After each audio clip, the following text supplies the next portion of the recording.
යන්නේ නැද්ද? ඉතින් මාමණ්ඩි වෙහෙම බලන්න. මේ අසේනි මං වට දෙයක් කියන්න හිටියේ.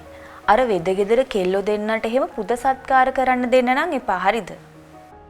ඒ මොකක්ද ඒ කතාව? නෑ ඉතින් මම මේ නිකන් කියන්නේ. ඒ දෙන්න නිකන් ඕනවට වැඩි වගේ නේද? චේතනා ඔයා ඉස්සෙල්ලා ඒ ළමයි ගැන කිව්වේ අනේ හරීම ස්වීට් නංගිලා මං යාළුවෝ හොඳටම අඳුරනවා කියලා. දැන් බලන්නකෝ කෙල්ලෝ. නෑ මං නිකන් කිව්වේ. මං එහෙ ගිය වෙලාවෙත් නිකන් බලාගෙන හිටියේ දෙන්න දිහා. හරිද? අනේ මං දන්නේ මට නම් තේරෙන්නේ මේ දෙන්න ඕනට වැඩි වගේ.